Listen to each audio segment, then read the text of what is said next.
I love you.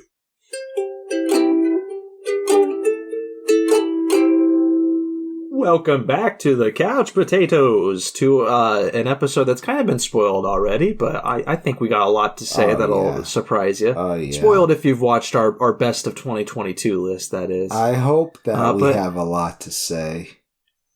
I think we have. I certainly have a running of things. But I am the Green Traveler from Gorsh. And I am the Faceless Leon. Welcome to Green and Faceless on the Couch. It's a podcast about movies and TV.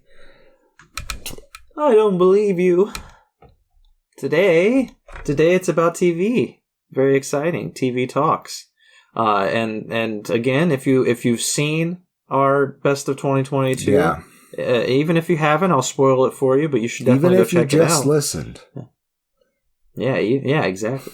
But I am proud to say that Wednesday was my favorite show of last year. It was very much. Hold up a second. There was a new episode. What? Yep. You kidding me? What are you talking about? Of Cabinet of Curiosities? No, of Wednesday. Wednesday. Really? Don't pause. Wikipedia only shows 8 episodes still. On IMDb they show 9. Well, maybe they're including like the trailers and shit. But it says 2023. I'm not sure because I know they released a trailer really recently. Maybe that's like in the last week, because I know they got cast for signed for a season 2, which is great because Netflix is very cancel friendly. They love to cancel everything they possibly can.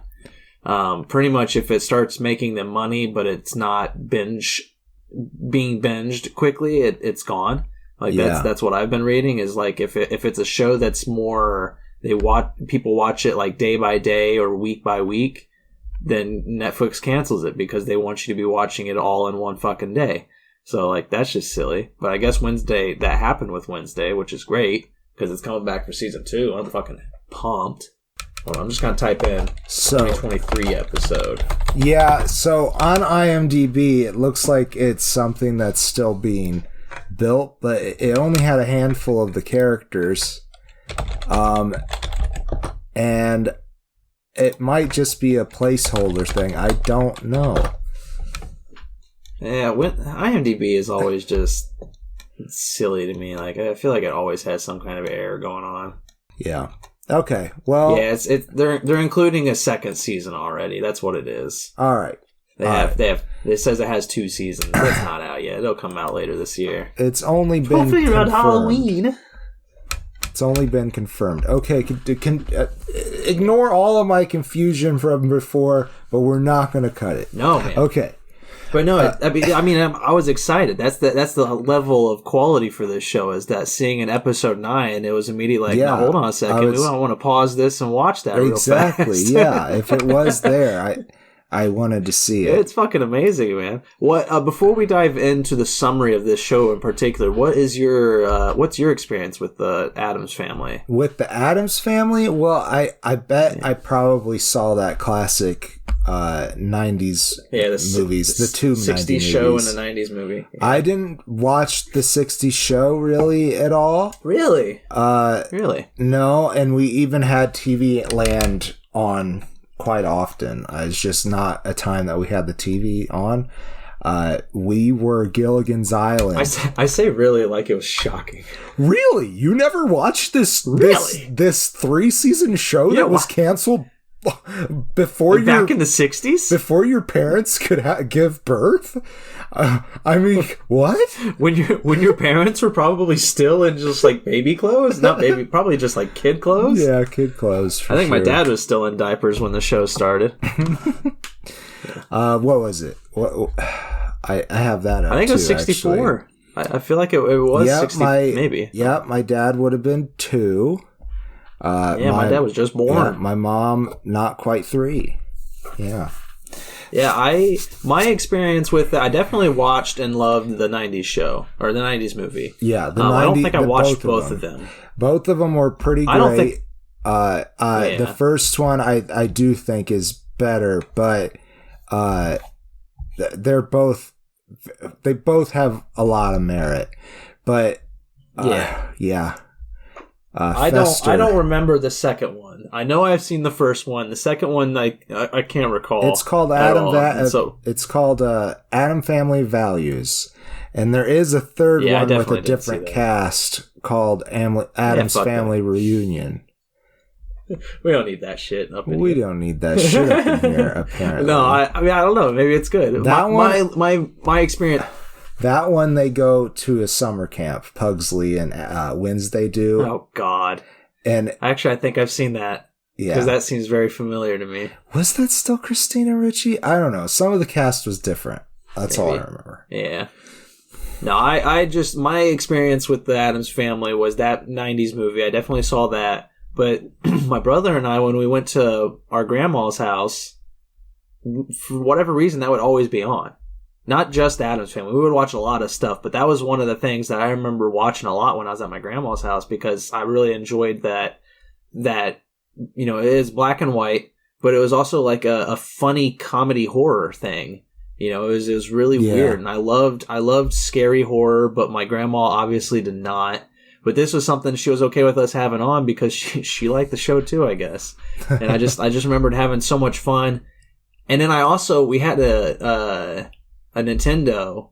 It got fried by lightning one day, which was really sad. That is very sad.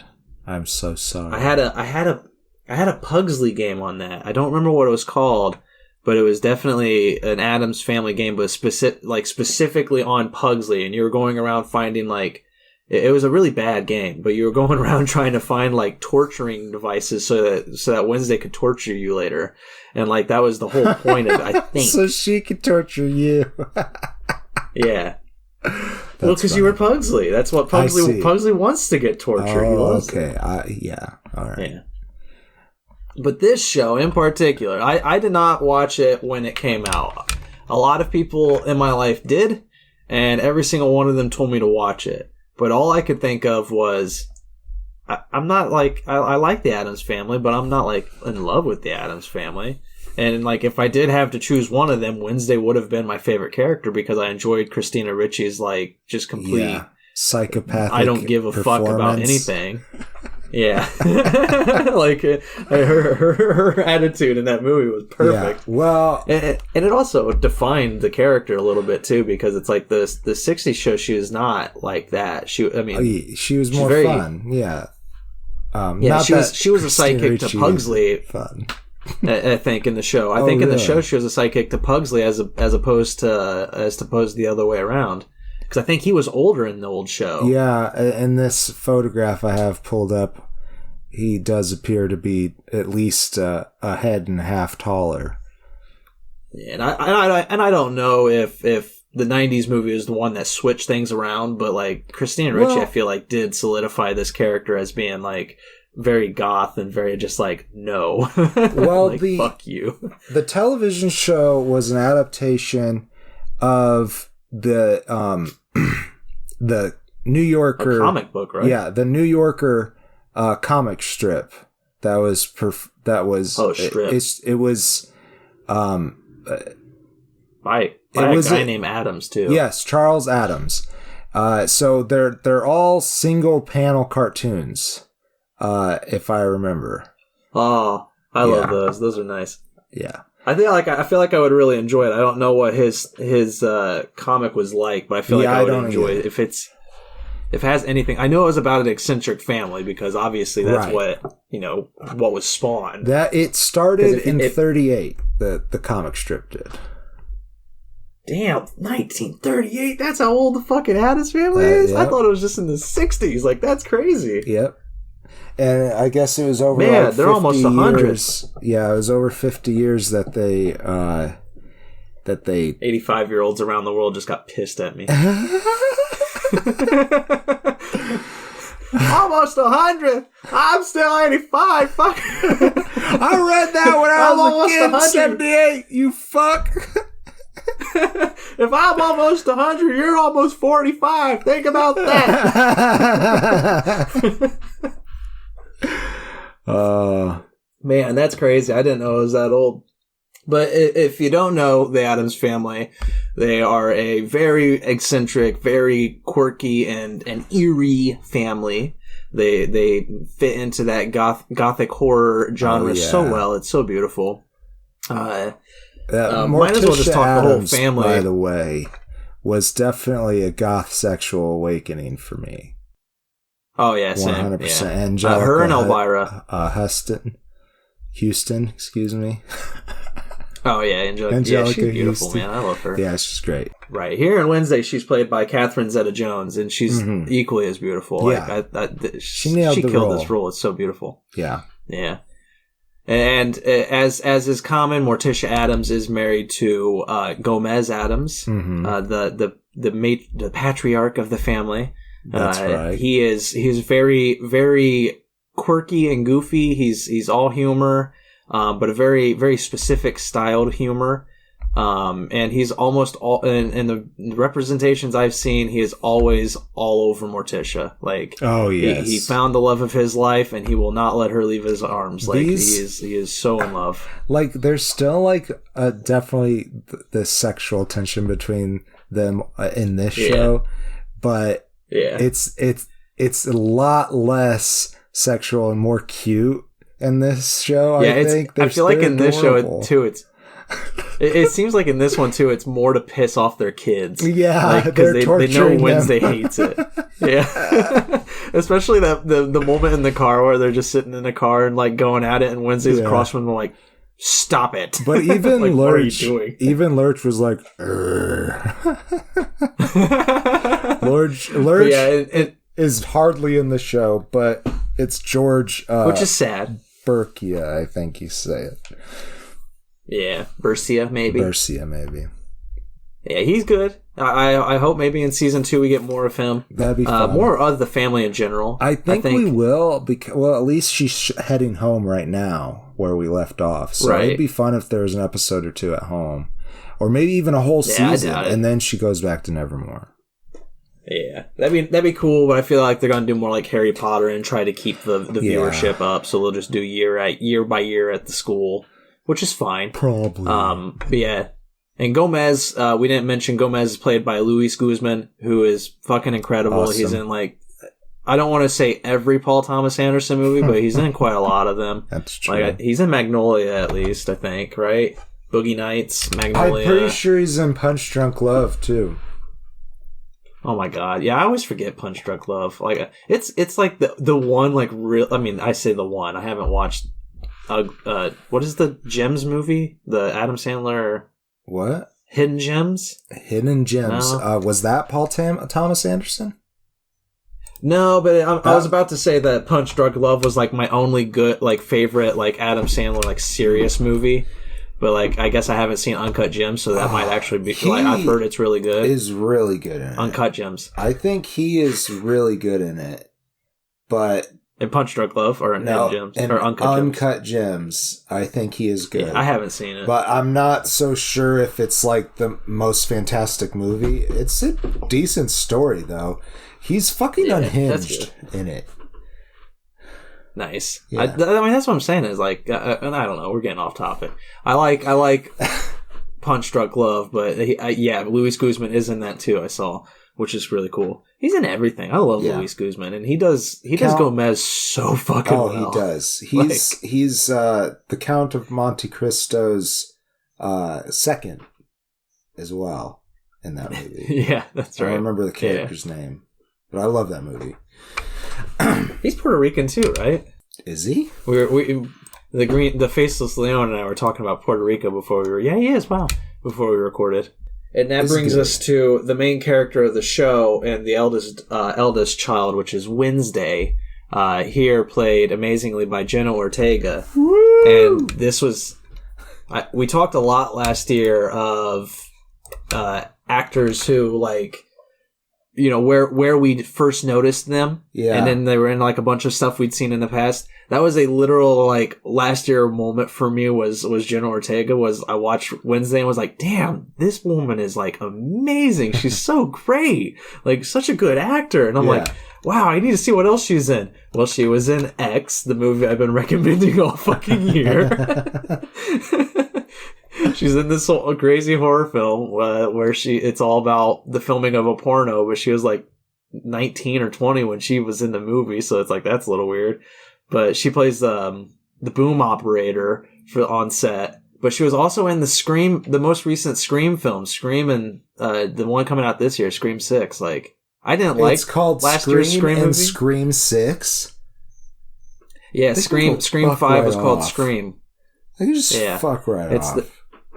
It was the first one without Wes Craven, so it was kind of like we're starting anew, but like we're keeping everything. Like the whole history's still there, but it's like we're done with the main cast is in it. But guess what? Spoiler alert: we're killing fucking Dewey, and it's like that's kind of sad, but like it happened, Yeah, so it's that's what they're saying is it's like if you wanted to see Scream. I talked it last year. I thought it was one of my films that I talked. I didn't like it that much. I thought it was kind of crap, but I didn't realize that Jenna Ortega was in it, and that just makes me want to go back and rewatch it. Dewey died.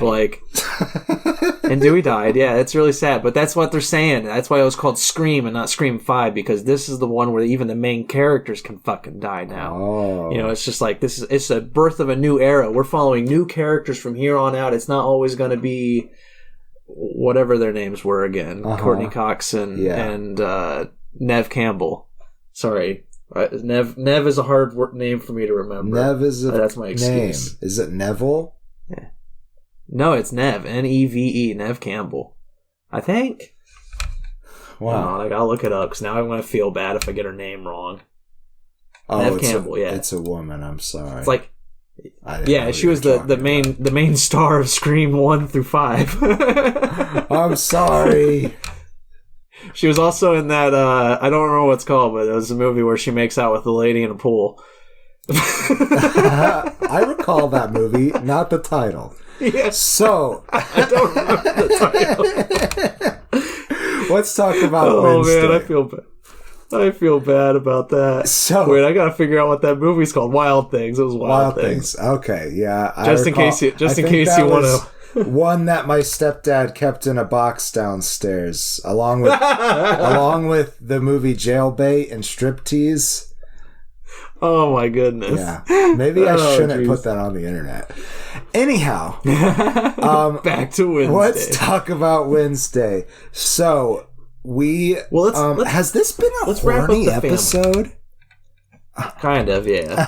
Let's Wednesday herself back a little bit.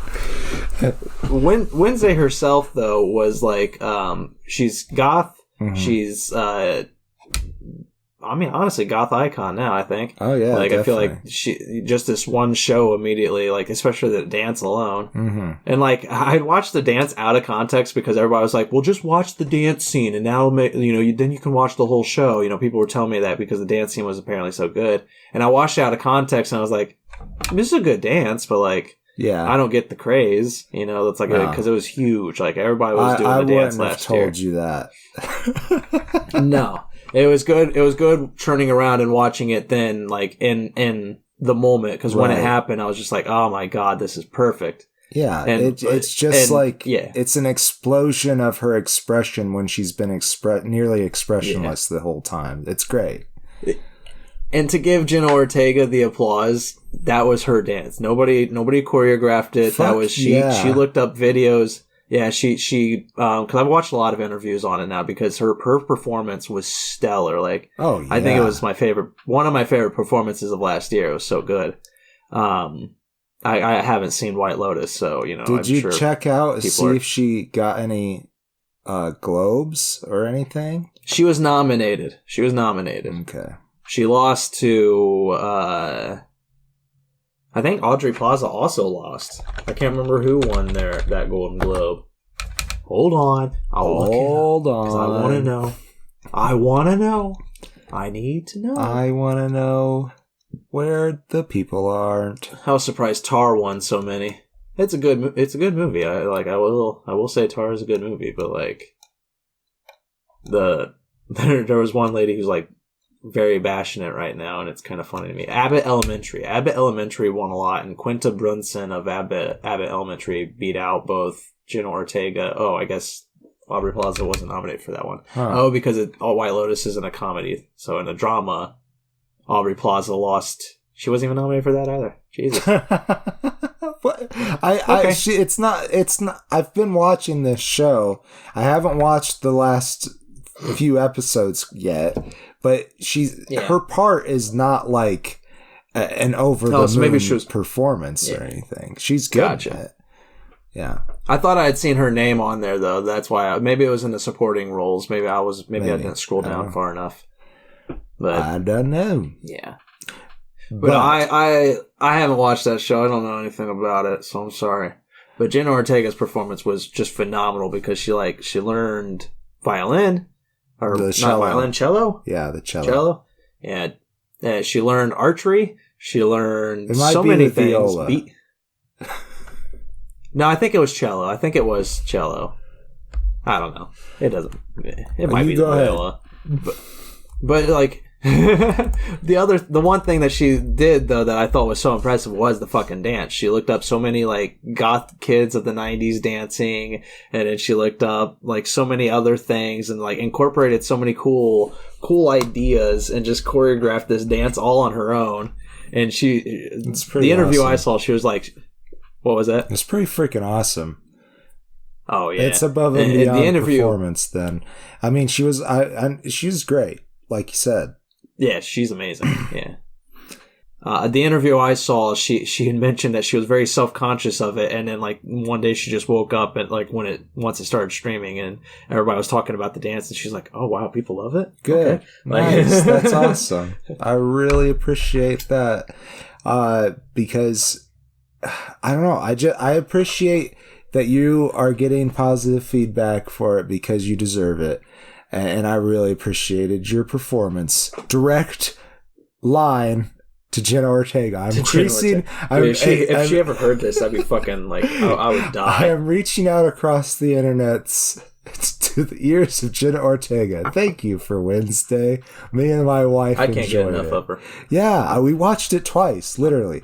Okay, so we've nearly, for 25 minutes, just gushed about our past feelings of the Addams Family and the show, and we haven't really quite gotten into what the show's about, so maybe we should do a quick synopsis and then take a break.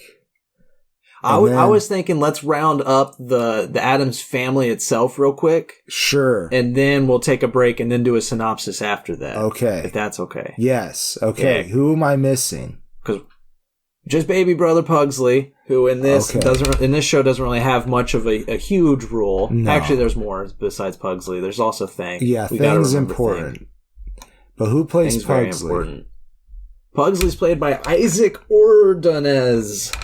And he is very cute. Pretty well done. Yeah. Yeah.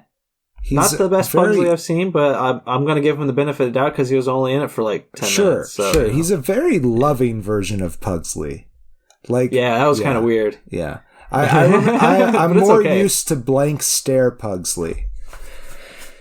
The hand model for Thing was Victor Dorobantu. What a wonderful job, dude. I mean, honestly, just acting with your hands, he did phenomenally. Yeah. He gave Thing so much personality. It's incredible. Thing is the best.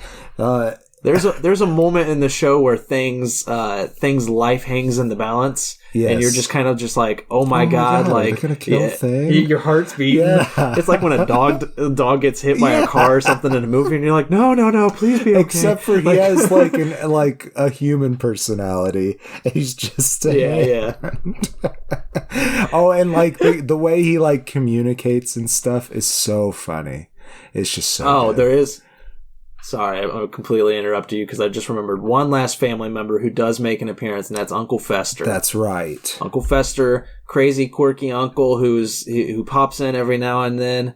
just as wild. And is he related directly to Gomez? To Gomez? Yeah. Yes. They have very similar personalities where they're both very just quirky and out there and just having the times of their lives doing it.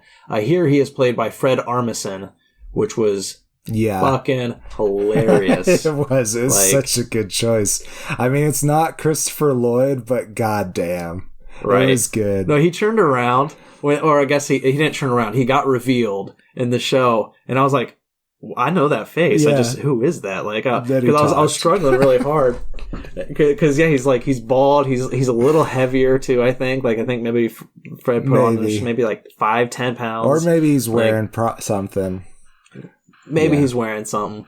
But yeah, I think he is definitely wearing a bald cap because I hope he didn't choose. Who knows? But it was so funny. It took me like 5 minutes. He's out there enough to do it. he might have. Right. Oh my God. But he did a great Uncle Fester. I think he added a lot of zane and fun to his episode that he was in. Yes. But yeah, that's the Addams family. That's the crazy wild family who will say before the break their daughter just doesn't fit in at any school. No. And so Gomez and Morticia decide, why don't we send her to our old school? That's right. And we'll come back to that school after a soda pop. We'll come back. All right. I'll be right back around. I knew it. That was good. I knew it. I knew he would talk it. I know. I got so sidetracked. I love you. Alright, let's do this. Oh. What is... Oh, God. Oh, God. Whoa. Oh. Oh, whoa, hey. I kept on dropping shit. I'm walking here. Hey. Why'd you do? Hey. Oh. Welcome back to the couch, potatoes. I am the Green Traveler from Gorsh, just in case you want to delete the entire first half of it.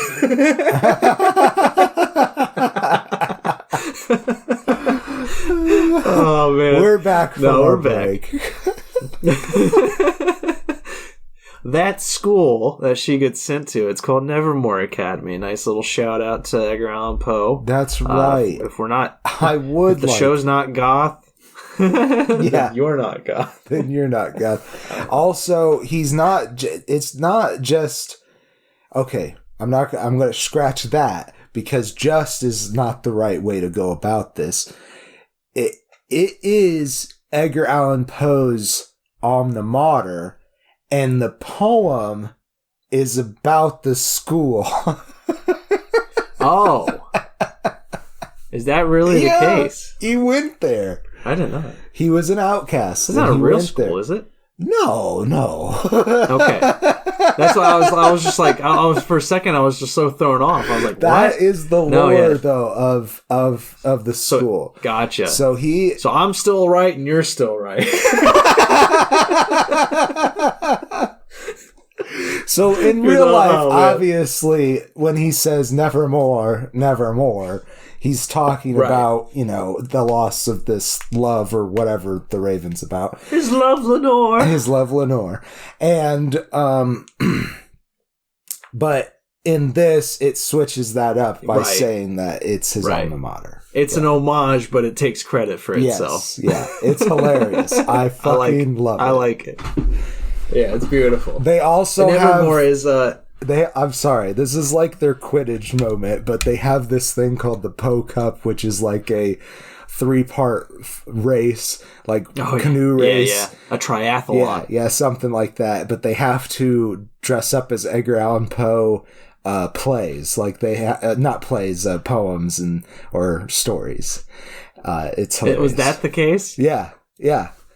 Because this is Tim Burton's love child. He's been trying to make an animated Addams Family for years now, and it just kept getting scrapped and pushed down the line until finally it just became a live action TV show, and I'm all happy for it. But he directed the first 4, episodes, which was a surprise to me because he's like the showrunner. Mm-hmm. And, I was expecting normally you have your showrunner do like the first two and then the last two just to make sure it launches and lands perfectly. Right. But yeah, he did the whole first block, which is hilarious. But the triathlon, what was it called again? The second. Poe Cup? It's called the Poe Cup, I'm pretty sure. Yeah. It was the 4th episode, I believe. Or was it the 2nd? Well, at least the picture they have for the 2nd episode. Yes.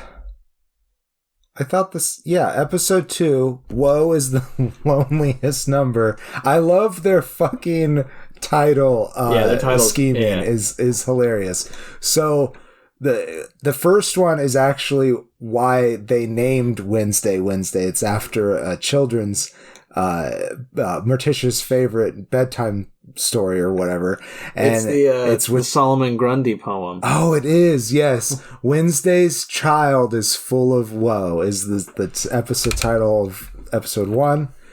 Woe is the loneliest number. The Solomon Grundy one? Maybe, I don't know. You look that up. Now I'm questioning myself. Friend or woe? Woe is good. What a night. You reap what you woe. Prid quo woe. That one's kind of hard to say. Quid pro woe. If you don't woe me by now. Oh my god. And a murder of woes. So I fucking love that. That made me chuckle every time. And the finale is more serious in the title, but it was good for me. Yeah, and I'm struggling sadly to find which episode was the Poe Cup. I guess it doesn't matter. It's one of them. It's one of the Tim Burton episodes, I believe, because it's the second Jenna Ortega episode. Wednesday. The second, okay, cool. Jenna Ortega is like literally in the Catwoman outfit, like the Michelle Pfeiffer Catwoman outfit, like 100%. Yeah.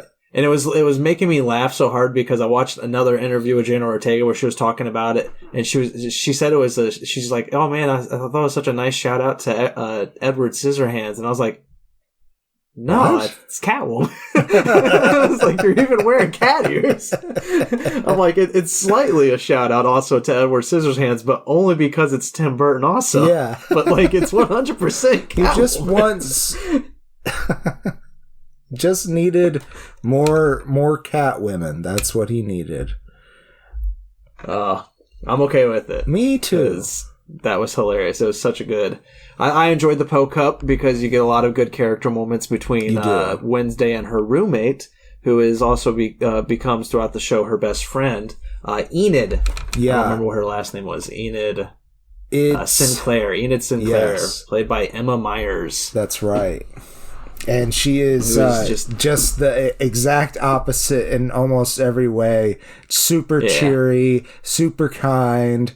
Very cute. Very cute. Loves bright colors, especially pink. And, loves to gossip. Yeah, she's... Yeah. Just she's a werewolf, so yes, she is. Nevermore is a school of outcasts. That's right. Well, that's what the rest of the surrounding country looks at them as. And I'm pretty sure that is exclusive to this show for the lore of this Addams Family world. I think that's just exclusively the Wednesday show, because I've never heard them call it that in any of the movies. I never watched the show, so... but I'm pretty sure in the show it's just I don't remember. It's possible it was like name dropped. Yeah, like maybe there was one time where he said, where Gomez was like, I went to Nevermore Academy. Maybe, like maybe, I don't know. But even just the term outcasts, I mean, I'm pretty sure is exclusive to this show. Like it is. It's like. It's not necessarily a race of people. They are people who are not entirely human. Yeah, would you call them Homo superior? They're Homo superior. It is almost like Supernatural X-Men. It is like that. Yes, Because you have werewolves, you have gorgons, which is the Medusa heads. Yeah. Wednesday is telepathic. I don't think she really fits into her group, but she is her own group. But like, she is. I think there's gonna be. I feel like in the next. I don't think it's a giveaway because it's kind of how she catches on to the mystery. She has visions. She is a seer. Right. And I think the qualification also comes from your family. Maybe not all traits travel through, you know. But also I'm pretty sure because they don't really explain if Gomez has any abilities or anything like that. But I don't know. I don't know. Besides that, he maybe has a penchant for, thievery and cunningness. Maybe he is a vampire. That could be it. That'd be funny. Yeah, but there are vamps though, and they don't really talk to any of them. I don't think any of the characters we really talk to are vampires, but we do have sirens as well. That was the other one. Yeah, that was the other group I was getting to. Yeah, there is a vampire student. Oh, Yoko there is? Tanaka. Oh, okay. Yeah. So there's vampires as well among them, but I feel like the main characters, none of them are vampires. Yeah, not a big role. No. The big Gorgon character was Tyler. No, I'm sorry. Ajax Petropoulos, played by Georgie Farmer. And he and Enid had a little thing going for a couple episodes. That's fun. Yeah, it was kind of cute. And the siren character that's focused on is Bianca Barclay, played by Joy Sunday, and she's like the really popular girl. She immediately butts heads with Jenna Ortega, probably because Wednesday feels that there's like this fencing scene in their fencing class where she's like, nobody can challenge me when she's fighting whatever that guy's name was, I forget. He's important to the plot, but whatever. Not Tyler, but the other one. It was like Mason or something. Might have even been Jack. The telekinetic guy. You're not talking Xavier, are you? No, Xavier's roommate. I'm sorry. We're so bad at this show. Oh, you're talking the one that with the drawing in the first episode? Rowan, yeah. Laszlo. I don't even remember what I was saying, but he had telekinesis.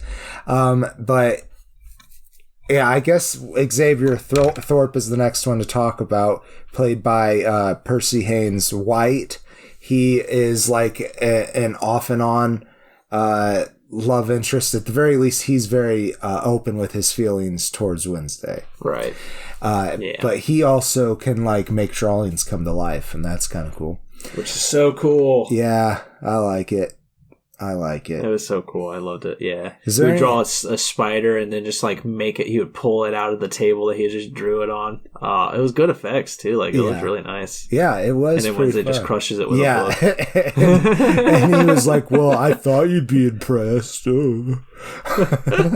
Yeah, he's a little weird. Like him as a love interest. Like I get it and I still enjoy it and where it goes with the story, but like it was just he was so off because he has that I haven't slept in like 10 days look, because he's got like the purple under his eyes and looks very baggy, like, and like I get it, that is a thing that some women and men are attracted to, that kind of a look.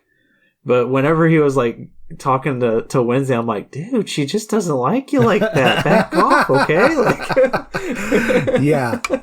And you know, there's, I feel like, very obvious plot reasons to have him keep on pursuing her.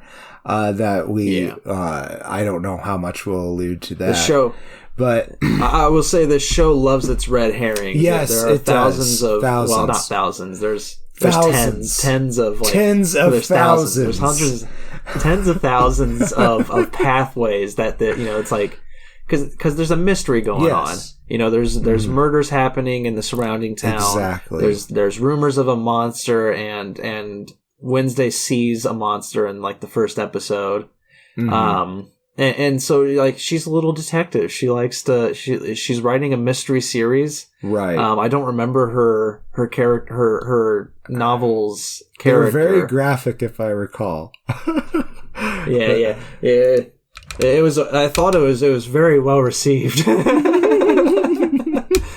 Man, I wish I could remember her character because it was really funny. It was funny, but I don't remember. But anyways, she's always I won't listening to Spanish music while she's writing, and that's lovely. And what's next to say? Well, going back to that scene where Xavier draws the spider and whatnot. Christina Ricci does make a return to the Addams Family in this. She plays she plays Marilyn Thornhill, who is the only normie. They call anybody who's not an outcast is a normie. And she plays the only normie teacher at Nevermore. I don't know if she's the first normie teacher, but she's the only normie teacher. And speaking of the staff... it's like an outreach kind of thing. Yeah, definitely. There's only really one other staff member that you get to know, and that is Principal Larissa Weems. And she is played by Gwendolyn Christie, and she is just very lovely in this film. It's fun to see her get angry and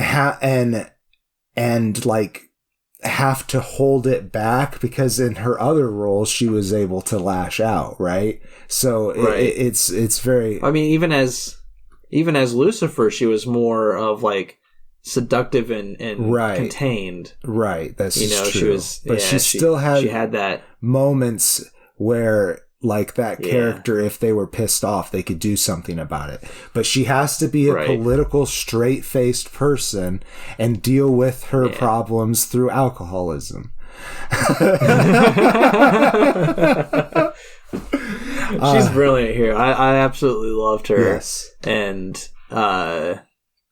I will say I don't know if there's much of a future with her character. You know, I don't want to like imply things or assume that the same cast will go on to the next season. Yeah, we don't even know what the next season is going to be about, because it does. I will say, and this is, I don't think is a spoiler, it ends with Wednesday going back home. So the school year ended. What's going to happen next? She did the Harry Potter thing. She solved the mystery. She saved the day. Right. And then she went back home to her quirky family, who she hates. Who she hates, and we're only in like a few episodes, and that's why I kind of want the next season to take place at home for a little bit, at least.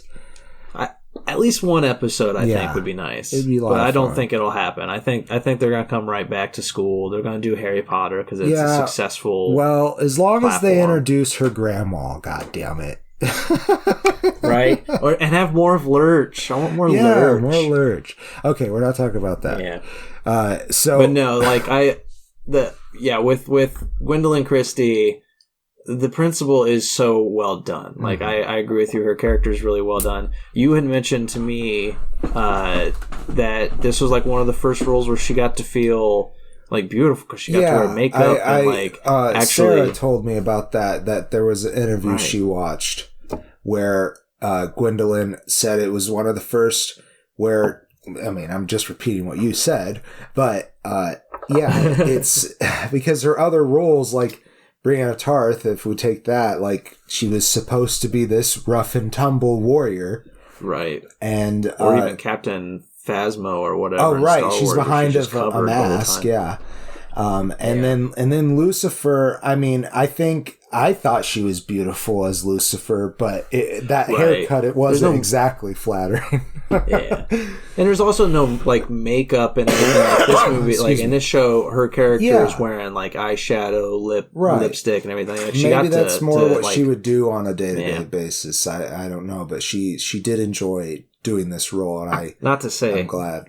Yeah. not to make sure I, to protect myself, from cancellation, not to say that makeup is what makes people beautiful. It's just that, there are some people who enjoy that, who like having makeup on it helps them feel beautiful. It helps them feel beautiful. And I can understand. That's the important part. Because otherwise, what's the point? If you're not doing it for you, what's the point? And, Exactly. Yeah. And I really like that. I loved the character in this. She's one of the many possible pathways because, again, it's all a mystery. You're trying to figure out who the murderer is, and this show does a really good job. Definitely suspicious because I will say that she is caught covering things up by Wednesday. Right. Because she is a shape changer. That's her fun trick. That's right. She can take on people's forms, which is really fun. That always adds a good layer to your mystery. If one person can be anybody, then it's just like, okay, everything's back up in the air because I don't know if that was this person or if it was actually the shape changer. So that's always nice. That adds a lot. But I will say that while this show does a really good job at not playing its hand early, its mystery cards early. I was a little disappointed because I was really loving the show, and then the last 2 episodes, I was like, all right, there's so many I know there's a lot of red herrings, right? But I'm like, I don't think this show's gonna go for the 2 obvious answers because there's 2 specific mysteries that you're trying to solve. Right. And I'm just like, I don't think it's gonna do that because that's just this show has just constantly been surprising me at every turn. It's been so fun. It went for the 2 obvious answers. I don't think that's too big of a spoiler because I don't think maybe the obvious answers won't seem like the obvious answers for everybody. Right. But for me, I went in, I was just like, okay. For me, the rest of everything else was so surprising. The fact that the mystery was what felt like the most obvious to me still subverted my expectations because usually you go for the twist, but the twist didn't have to be this jarring wacky thing because they took the story seriously and followed it through. Right. I was really hoping because it subverted my expectations too. But it did so in a disappointing way. Not that I'm not closing on this, but I'm not. This didn't affect my grade, is what I'm going to say. Sure. It's a very tiny nitpick because I still loved where they went with the reveals of all the mysteries and everything. But it upset me because I was really hoping they would surprise me. They would get me with a big twist where I'd be like, I wasn't even expecting that person. I'm like, oh my God, that would have been great. And then it would have allowed for the reasons the 2 answers, the 2 revelations were obvious. It would have allowed those pathways to continue on into the next season. And I was really hoping they would because I liked those 2 pathways. I thought there was a lot to explore with both of them, but I don't think they'll be there in the next season. Well, one of them might. Maybe. I don't know. Yeah, I watched the show twice, and I gotta say, I'm not entirely sure what happened to those characters still. But because I feel like focus is still... The very ending, one of them is the very last shot is one of those characters. I must miss I'm pretty sure each time. We'll cut this. We'll cut this out. All right, we cut all of that, but I'll say that I recall that now. So, where were we? So before we go into closing statements, I do think we're kind of getting close, but there are some townspeople that we have to talk about. What is the town called again? Do you recall? Hope something, maybe not Hope, Cragstone. I don't know. The founder it's Jericho. You're right. The founder's name was Cragstone, and he was back in the Puritan days, and he is important to the plot as well. But I'll leave that for the viewing, I think, because that's super. It's also in Vermont. It's in beautiful. Vermont, huh? It is. It is. Oh yeah, there's only like really one character who has like a really heavy northeastern accent. It's right at the beginning, before the first murder that you see, and she's like, "Oh, that way." That rod right there goes by Nevermore. I don't think you want to go that way. You don't want to go there. That's a place of outcasts. I'm not afraid of I'm not afraid of outcasts. And he's like, no. Oh, it was so fucking funny to me. I don't know what it is about that accent. It's hilarious. It's good shit. It's good shit, man. I love it. So, but one of those townspeople is the therapist. That's right. Wednesday is sent to see. Dr. Valerie Kinbot, played by Ricky Lindholm. That's right. Very fun character. Yes, she was. And I was really trying to remember what I actually knew her from. And, I mean, Knives Out, I guess, but she kind of falls into the background in that one. No, I haven't watched Garfunkel and Oates, but she was in Pushing Daisies. Oh gosh, she was a daisy in one of the first episodes. People who have watched the show will know what I'm talking about. Yeah, not a daisy, a dandelion. A dandelion. I'm a bad fan. Okay, back to the thing. Yeah, but I love Garfunkel and Oates, so I was really excited to see her in this because she's a very fun character, very cute, and it's a good angle too because I'm happy. You know, I know a lot of shows already have people going to therapy, but it's a very good and important thing to remind people that it's fine to go to therapy. It's a good thing, and if this young goth girl can go to therapy, even though if she doesn't like talk or do anything in the sessions, then you can too. Like. It's great. I love it.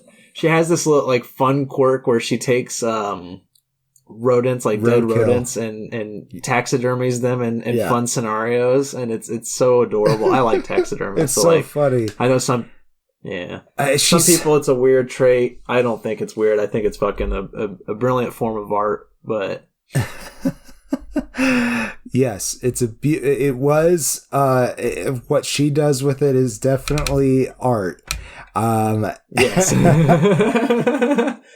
So she sells them to this store, this like weird little junk store, with a store owner played by Sophia Nomvete, who was Diza, the dwarf princess in The Rings of Power. I didn't even notice that. That's hilarious. She was also very fun in this, even though she's in like one episode. That's awesome. Another fun. We've kind of already mentioned him in passing, I think, somewhere along the lines. He works at the local coffee shop with Xavier. His name is Tyler Galpin. I think played by Hunter Duan. I think Xavier only worked there on that outreach day. That was his assignment for that outreach day. Oh, I feel like there was like 2 or 3 episodes where he was working at the coffee shop because I remember him there at one time at night, coming in for a shift or something. I don't know. Maybe it was the outreach day. I thought he seemed to like know Tyler more and like worked with him. I don't know. I thought he worked there. The show I feel like at least passes it off that he does. Hunter Duan, he is the main love interest for Wednesday. It's very very hilarious. He's like a fish out of water when it comes to Wednesday because he just doesn't know how to handle her personality. It's really funny. Yeah, Hunter Duhan. I said doing. He's doing it right. I'm sure he's gotten that. So he did do the job right though. He's really funny. Their chemistry is hilarious. I will say that. Yeah, I mean he's the other party in the now infamous dance scene. That's right. Because he takes her to the dance. It's the Rave Inn. Thank you. Yes. Yeah, and his reactions to her dance is just the best thing ever because he's very impressed, very amused. Yes. And also just like, I don't know what to do with myself right now. You are just, he's just shocked by her, really. Yeah, he's along for the ride on that one. Yeah. It's hilarious. It's good. He's got some of the best reactions in the whole show, too, because he's just like, he's a very handsome lad, and he's just constantly just like, just befuddled, I will say. Yes. And like his befuddled face is just perfect. Yes. I loved it. It was so funny. He also, his dad is the I also like how he like knows how to give her the perfect date, though. Like, it happens like twice, if I recall. Like, once they have a date in a crypt, and the other time he has them sit down for a horror movie, and it's like a beach party movie or something like that. Yeah. And she's at the end, she's like, "That was torture. Thank you." I loved it. It's good, man. Like, I think he knows that because he like probably just sits back and thinks, "What's the weirdest, like, creepiest thing? You know, what can I think of?" And he's like, right. That would be fun. I could do that. I could do that. Yeah. Date in the graveyard. That's a nice idea. Another character. His dad. Yeah, that's who I was going to mention. Sorry. Yeah, his dad is the local sheriff, Donovan. Donovan, played by Jamie McShane. That's right, Donovan Galpin, Sheriff Donovan Galpin. I'm going to say up front, I enjoyed his acting. I really liked Donovan. I think he was a good character. He was one of the other weaker points of the show for me, and not him, the writing of his character. Sure. Because his character flopped on choices like 3 times where he was just like, specifically one of those is, to ruin just one episode, Gomez, when he visits for Parents' Day, the sheriff arrests him because new evidence turns up that Gomez killed a student back when Gomez was in Nevermore Academy. Right. Yeah. And the sheriff has constantly been trying to get this crime avenged. He knows Gomez did it. In his heart, he knows that, and he wants to see him in jail. And at the end of it, because of honestly pretty weak evidence that Wednesday delivers, he's just like turns around and he's shaking Gomez's hand. He's like, "Now your daughter delivered pretty good evidence, so I'm willing to look the other way on this." So I'm like, you spent the last 20 years wanting to kill this man and put him like to like avenge this death and everything, and then just like within 5 minutes you're like, all right, kid, maybe this guy didn't do it. They also never explain why he is so hell-bent to do this, because like you said, it was 30 years ago. He seems as if he's roughly the same age as Gomez. Right. So I'm thinking it might be a season 2 thing, maybe. That would be interesting to get to know why he dislikes him. That would be interesting.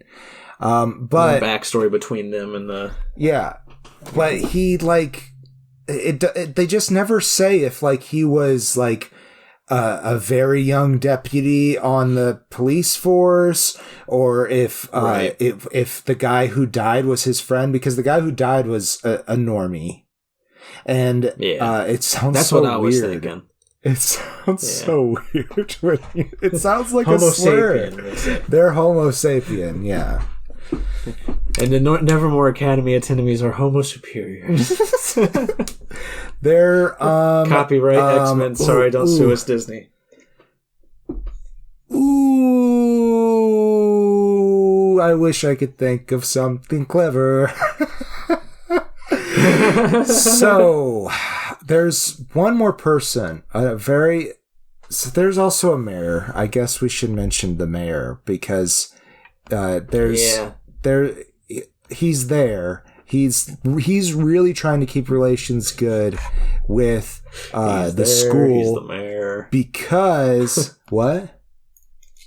I just said he's there. He's the mayor. He's there. He's the mayor. That's his campaign slogan when he runs. Vote Noble Walker. I'm here. I'm the mayor. Tommy Earl Jenkins plays Noble Walker, and he's trying to keep good relations with the school because that's like the town's main source of income, is like the taxes from the school or something. Something like that. So he and like big is donations too. He is very much on the keep it hush hush on these people getting murdered in these super violent ways. Let's say it's a bear attack. Yeah. And it's very clearly some kind of monster, and the sheriff wants to point at the school, and the school, is also trying to keep things quiet to protect the students. So it's a very interesting thing. Watching Wednesday just approach the truth through all the red tape. And I just want to say there's one very important character that we almost failed to mention. And that is Eugene Thank you. Odinger. Yes. Played by Musa Mustafa. Yeah, thank you. He is one of Wednesday's only friends to start. She becomes quite popular by the end, I would say. But resident beekeeper. He's the resident beekeeper. He runs the Hummers Club. But he's the only one in it until Wednesday joins. It's so adorable. It is adorable. It's really funny him. too how she can look very goth in a beekeeping suit still. Yeah. Like, I mean, most of her outfits are all black, and that's like the only one that's not, and it's like all white because it's a beekeeping suit. I don't know. I don't remember what the proper term is. But it's so funny to see her in it, and still, just with her face alone, it's just like, yep, she's still pulling it off. Like, it's still very goth. I believe they're called apiarian coveralls. Apiary sounds right. Yeah. Why? I don't know. But I mean, apiarian is like, that is the... Yeah, I think that is the proper term, though. For the hives, for the manufactured hives, I think that's the proper term. Yeah, so it's an apiary suit is what I think it would probably just be called. But I see. Beekeeping suit also works. It should work. I'm sure that's probably. I just wanted to be smart, but I couldn't remember the word. Well, anyways, have we really talked about this?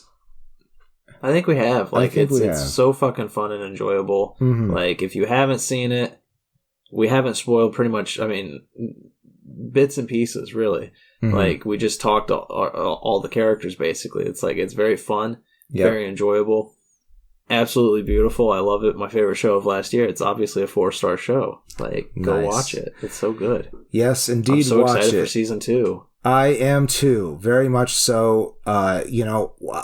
So we watched it, and then we finally convinced you to watch it. You watched the first episode, said, I love this, let's do the episode, and then I watched it again. So Oh, and can I say also that it's awesome. Hell yeah. Can I say also that with TV shows, I don't binge watch. I've said that so many times on this show, on our podcast. I can't binge watch. And with the Tim Burton episodes, the first 4, I literally watched them one a night because it was something I was very excited for. It got me through the work day, and then I'd go home and I'd be like, yeah, I'm gonna watch this episode. It was very fun. And then the last 4, it fell on a weekend. It was like Saturday, and I was like, all right, time to watch my one episode of Wednesday. 5 hours later, and I'm done watching Wednesday. I binge watched the entire back half because I was so in love with this show. I was like, I just need it all in one day. It's okay. Yeah. Like, I could take a whole Wednesday on a Saturday. Yeah, that's a new phrase we're going to add into our repertoire. Hey, let's go take a Wednesday, and we just sit and watch all of Wednesday. It doesn't matter what week of the day. Oh yeah, that too. Yeah, it could be. It can have multiple meanings, and Hell yeah, yeah. I like that idea though. It's just like, let's make it part of our friend group where we just say, you guys want to just go take a Wednesday, and then we all just go sit goth somewhere, like just not talk and just like listen to music. Yeah, just that'd be so funny. Okay, I think we made a show. We did, man. And it's been very fun. It's always fun. Yeah. I am the Green Traveler from Gorsh. We hope you enjoyed it. I am the Faceless Leon. If you like what you listen to, please join us down at patreon.com. We'd love to get more suggestions for our Patreon episode that we have once a month called the Potato Pick. And you can also check out Bangers and Hash while you're there. All right. Indeed. Love you all. Safe travels and good night. Green and Faceless on the Couch is a proud production of FictionWorks 19. Are you a fan of the show? Feel free to contact us at greenandfacelessfans@gmail.com or visit our Patreon page at patreon.com/greenandfaceless. Don't forget to comment, like, and subscribe, or rate us on Apple Podcasts. Thank you so much for listening.